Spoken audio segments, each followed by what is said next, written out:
A very good evening. It's always a pleasure having you join me for RwandaTV News, beginning with the headlines.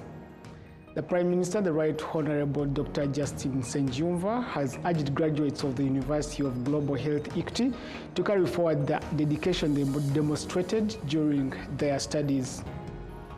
While investors in the manufacturing sector say that the structural and financial challenges are preventing industries across the country from operating at full capacity. I am William Evans, and now this is the news in detail. Prime Minister, the Right Honorable Dr. Justin Nsengiyumva, says that the commitment shown by graduates of the University of Global Health Equity during their year of studies gives hope for the transformation they are expected to bring to the health sector in Rwanda, across Africa and beyond. He was speaking at the graduation ceremony, which also marked 10 years of the university's operations in Rwanda. The ceremony was attended by Prime Minister Dr. Justin Nsengiyumva and First Lady Jeannette Kagame.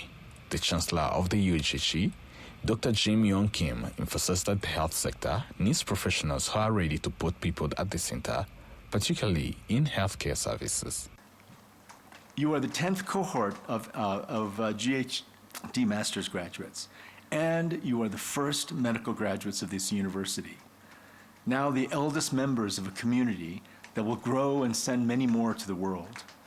Those who follow will look to you to understand what it means to belong here. What you do will matter for your patients, your colleagues, the future of this institution, and if we do it just right, the future of healthcare in Africa. Dr. Mfura Editier, one of the graduates of UGC, said that the 6.5 years of training helped them to clearly understand their role in development of health sector and align their knowledge with global efforts to combat diseases and epidemics.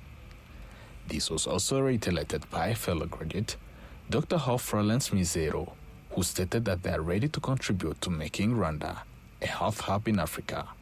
We trained at a university rooted in a moral vision that insists quality health care is a human right.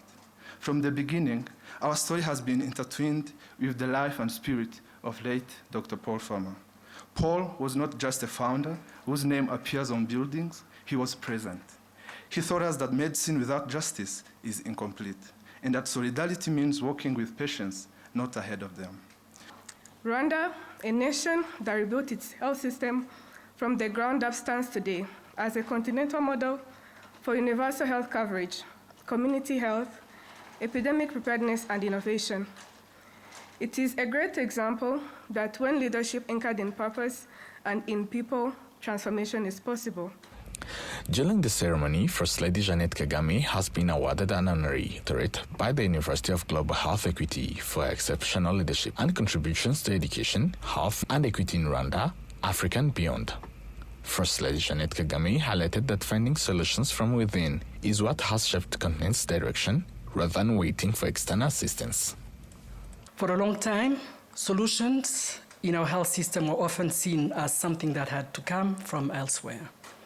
Today, we affirm a different truth. Pain, disease, and avoidable death are not our destiny, and neither are we bound to wait for answers to arrive from afar. So, dear graduates, your greatness is revolution in the making. Congratulations for choosing to lay your brick in the resilience of our systems. May your contribution to global health and to the lives you will save and improve. Prime Minister Dr. Justin Nsengiyumva asked graduates that dedication and commitment they have demonstrated throughout the years of study gives hope for transformation they are set to bring to the health sector in Rwanda, across Africa and beyond.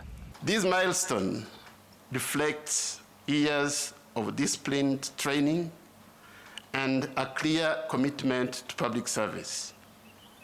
Today, you move from preparation to responsibility.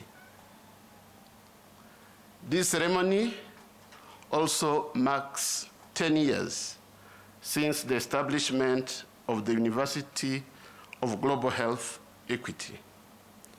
In that time, the university has distinguished itself as an institution that prepares competent health professionals to address complex real-world challenges through technical excellence, systems thinking, and leadership.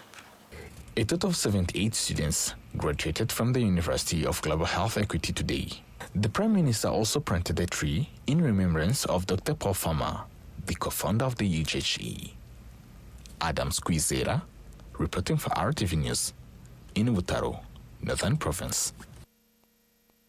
Thank you, Adam Squizera.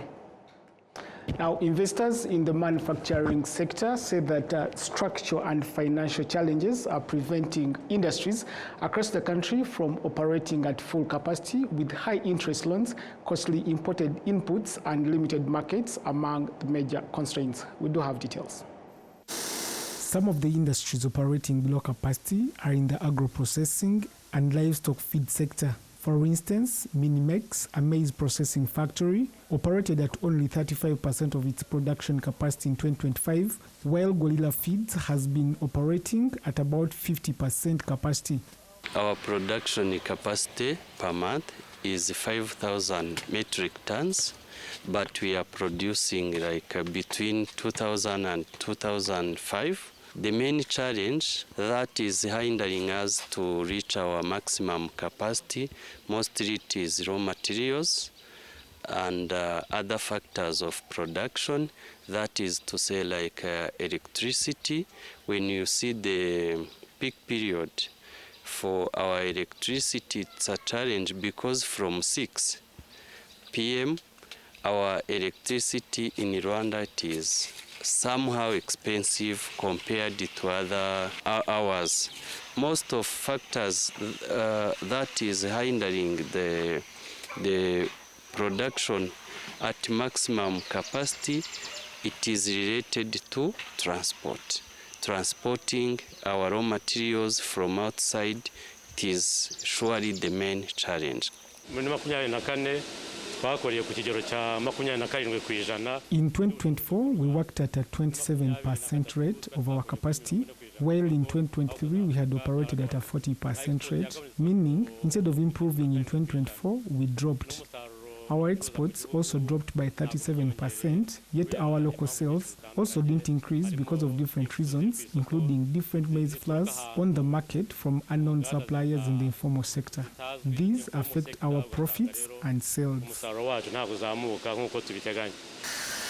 Economists said this situation represents a significant loss for both investors and the country as a whole, considering the substantial investments made in setting up these industries. Some of the consequences include missed employment opportunities and higher prices for locally manufactured products.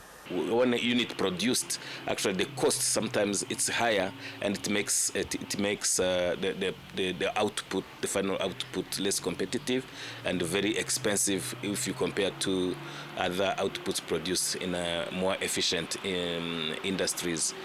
And this causes actually limits the capacity of the production unit to compete with other similar industries or similar players in the same industry. That's one. And the second one is that inefficient production units tend to also employ less people, which is a missed opportunity for job creation. That's one. But also, even those who are still employed earn less wages and salaries simply because if the production unit is not profitable, then definitely it cannot afford increasing salaries and wages for its employees. And actually, this makes it less attractive on the market, on the job market. John Bosco Kadisa also points out that higher interest loans in the manufacturing sector remains a major challenge that requires urgent solutions. This is on the high costs of production. When you aggregate the cost of production, the cost of capital, currently at 16 to 17% is very high for industrial growth and enhancement. Another key factor is still a high cost of electricity. Despite the subsidization provided to industry, we see that the cost of electricity for industrial use is still high. So there is a need to really work on the reduction of the cost, the tariff related to the cost of electricity. We need also to put more emphasis on capacity building, the skills for our workers, those working in industry. We need really to ensure that they are properly trained, they are given the requisite skills and the knowledge that is required for our industries to produce. The Minister of Trade and Industry, Honorable Prudence Sebahizi, acknowledges that some industries are operating below their full capacity due to limited investment capital. Many of our industries, due to limited investment capital, choose to focus on what is supplied to the markets, and the process continues. The capacity of increasing production to a level of having what you're producing, what is left in the stores, and what is available in the market is a common challenge among many industries. Many have machines but lack enough capital to continuously carry on production. This is something we are working on to solve by supporting them get cheap loans that give them long payment options and lower interest rates. By 2029, the manufacturing sector is expected to contribute 27% to the country's gross domestic product, up from 21% in 2024. Go to Kayonza district, where residents of Gihanga Cell, whose farmlands border the Rwanda marshland, are asking authorities to allow them to reclaim their plots of land and grow crops other than rice, citing lack of water in the areas allocated for rice cultivation. We do have details to this report. The Rwanda marshland, located in Rwanda sector of Kayonza district, covers a total area of 1,400 hectares. It is currently cultivated by members of the Indatwa Kayonza cooperative. They say some residents who previously owned land in the area were asked to have their plots of land incorporated into the marshland and to grow rice under the cooperative arrangement. However, water has never reached a section of the marshland measuring about 338 hectares, making it impossible for rice to grow, yet rice remains the only crop farmers were allowed to cultivate there. They get our plots of land and made them part of the marshland, and we were all turned into rice farmers. Then they gave us water for like 3 seasons, after which they never gave us water anymore. Now, this area is not cultivated, and we wonder what is next for us and our land. A project worked on preparing the marshland for rice farming. Later, the water went on reducing, which resulted into reduction in the amount of land for rice farming. Kayonza district authorities said that farmers working in the Rwanda marshland have been advised to grow alternative crops that do not interfere with rice production in areas that do receive sufficient water. The acting mayor of Kayonza district, Fred Hategekimana, says that the district is working closely with the Ministry of Agriculture and Animal Resources to restore water supply to the marshland so it can be fully cultivated as it was in the past. hose haratunganyijwe ariko biza kugaragara ko amazi dufite yenda haraho atagera uko bikwiye ku buryo. The marshland was prepared well, but later we came to learn that the water wasn't reaching every part as required to support rice farming. After conversations with the farmers in the marshland under their cooperative, we agreed that they now plant other crops other than rice because of the water issue, but also consider only crops that won't affect their rice, like beans, cowpeas and soya beans and others. We have plans to work on the water channels to improve them so that water can flow through the entire marshland. Originally, the entire Rwanda marshland covered 2,000 hectares, of which 1,400 hectares were developed through the CDAT project. Under the national strategy to boost agricultural production for food self-sufficiency and surplus for markets, all land designated for agriculture is expected to be fully utilized. This contrasts with the current situation in Rwanda marshland, where areas lacking water have remained unproductive for an extended period. Now, people with hearing and speech impairments, as well as those with multiple disabilities, say that establishing institutions that teach sign language is key to ensuring access to quality services across different sectors. As part of the efforts to address these challenges, a Christian non-governmental organization has built a school dedicated to educating people with hearing and speech impairments and those with multiple disabilities. The chairperson of the National Union of Disability Organizations in Rwanda, Dr. Beth Nasifulo Mukarwego, says that the school offers a lasting solution for learners with learning and with hearing and speech impairments and multiple disabilities. For establishing this institution, it is opening a new chapter in life for persons who are deaf, because it has opened a door for them to acquire education, both in theology and also in special needs education. So where they were not able to learn, where they were not being accepted to take part in classes or in colleges, where they were not being admitted, now this place is an answer for them, because those who want to study, those who want to learn, they will have an opportunity to come and join this institution and learn without any difficulties.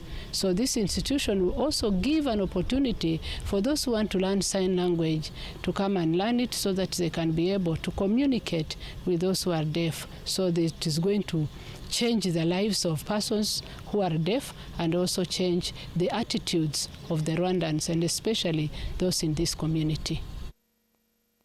The school will begin classes in September this year and will accommodate more than 200 people living with disabilities, as well as others who wish to learn sign languages from Rwanda and beyond. Now, the Rwanda Biomedical Center, RBC, reports that HIV infections among young people have increased, with prevalence now standing at 2.7%. Young people say that awareness levels remain low and are calling on the government to strengthen prevention measures. Youth centers across the country play a key role in educating and protecting young people from new HIV infections, as they serve as daily meeting points for interactions, learning, and recreation. Statistics from the Rwanda Biomedical Center show that between 2021 and 2024, more than 234,000 people aged between 15 and 49 were living with HIV. Dr. Ikuzo Basil, Director of HIV Prevention Unit at Rwanda Biomedical Center, explained the facts behind the rise in infections. Their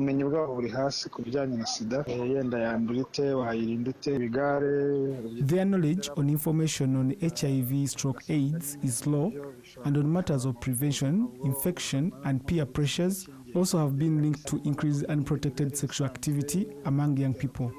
We cannot also ignore the influence that comes with the digital age, especially to young people, thus the increase. Some young people say that low awareness and poor understanding of HIV remains a major challenge. Most of us are not content with what we have. Because of this, many young people look for certain things and opportunities through rich men, since they usually are the ones with much money. Things are a bit tricky nowadays. I think a lot of young people are not listening to elders and their counsel. That's why many of them are getting infected. They also point out limited parental involvement, saying that many parents are not adequately discussing sexual and reproductive health with their children.